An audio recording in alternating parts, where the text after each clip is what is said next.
All right, guys, Mr. Andrews here. For this video, I wanted to show you guys something kind of cool.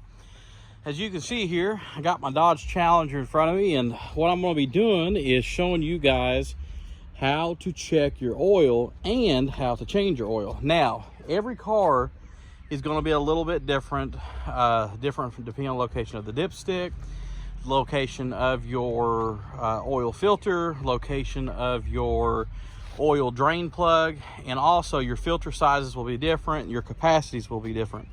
So this first video is going to show you guys how to check your oil. And so if you will bear with me just a second, we will get in here, and first thing you got to do is pop your hood. I've already popped mine, as you can see from the gap here.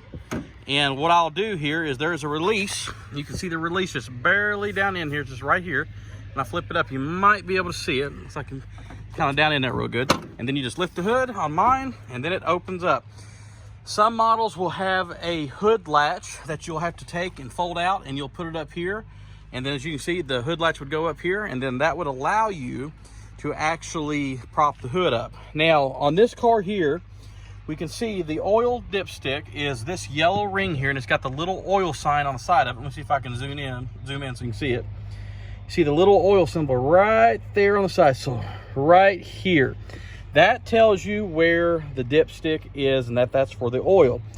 That is important because if you don't know what you're checking, you can check the wrong fluid, because in this car, and as in many automatics, you'll have the oil dipstick, but you will also have a transmission fluid dipstick that will allow you to check it as well.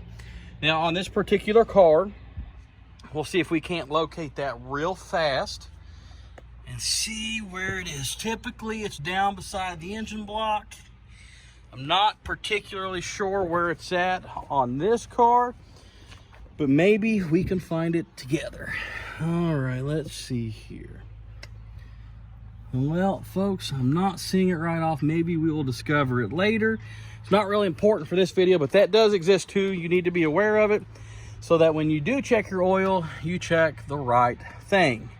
Now, the other thing that we're going to show you while the hood is open on this car, as you can see, it's a little bit dirty. We use this car as a daily driver. This is a 2017 Dodge Challenger RT. It's got the Hemi in it. There are a few things that you want to keep in mind here. So, number one, when you run a car and you open the hood, if you shut the car off, this car was just recently ran, there's some things in here that you need to be really keenly aware of, because some things in here can actually hurt you. Number one, this here, and pay really close attention. You see here, this is the antifreeze reservoir. Now, what that means, that's your engine coolant. That engine coolant circulates into your radiator, and it circulates through your engine, helps keep the engine cool, helps keep it from overheating. And there will be a gauge on your dash that is a corresponding gauge that helps you learn, or helps you know what your temperature is. After the vehicle's been running, you do not want to open this up without it setting for, my general rule is a good half hour to an hour, at least until the engine's cooled off, because that is under pressure and it can actually steam burn you, and it does not feel very well. Just ask me how I know. So you want to let that cool off, and then it also allows you to check your levels here. As you can see on the side, the levels will tell you if it's what the hot level is, what the cool level is. So far, the coolness is actually fine, so I don't have to worry about it too much. The other thing that you'll see here is this is where you add windshield washer fluid. You just pop it open. As you can see, this one is pretty full, so we're just going to leave it be. Your battery cables. Now, the battery on this particular car, you notice that it's missing from up here. That is because on these, they're in the trunk. So you have your battery cable actually runs up to here, and your starter cable, and you can jump it from up here. However, we're not going to be doing that today because there's no need to do that, but just something to be aware of, that different vehicles have different situations. You never want to stick your hands in here. There is a fan. See if you can see it just down in there. There's a fan right below where my finger's at. I'm pointing here. When this car is running, and even when the key's turned over, sometimes that fan can engage, and if it engages, it will bite you. So again, you do not want to do that. So let me get set up real quick, and we will check the oil, and I'm going to show you the proper procedure here. Some people may disagree, but this is how I've always done it, and it's always worked out pretty good. All right, so hang on, guys. So one thing I'm going to do is I'm going to get some paper towels, and I get one paper towel ready. You don't need to waste them. You know, people find a lot of value in these current days with this whole coronavirus thing, so we're going to try to be mindful. See, paper towel, real simple, nothing special about it. We're going to take the dipstick. Be mindful of anything in here that's hot. This has been running, so if you touch it, it can burn you, so try not to touch anything. This one's got shields on it, so it'll help keep you from doing that, but you can't fix it when somebody goes above this. So I just take this, and I'm gonna do a cursory read of my dipstick. Now, as I can see here, and you can see, we're getting the camera view here, the brownish color that is on here tells me that this has been running because it's up the dipstick, so we can't really get a good reading. So you cannot depend on a reading when the dipstick of the car has been running, because it actually throws oil up the dipstick because it's pumping oil. So we're just gonna take this, slide it through, make sure it's cleaned off. As you can see, there's a little bit more on there. And this can be hot too if you've run it right after, so we have to be mindful of that. So we're gonna clean it off real good, make sure it's clean. You also wanna make sure that you're not putting any type of debris back into the engine, because that can harm the engine. So we're gonna stick this just right back in here. You're gonna feed it right back in. Simply go right down. Now we're gonna let it set for a second. The reason I'm letting it set is because, of course, you know that when you push any type of object into fluid, it can displace it temporarily. You don't have to put it very long, but then we're gonna pull it right back out, and we're gonna try to keep it from flinging so we get a true reading.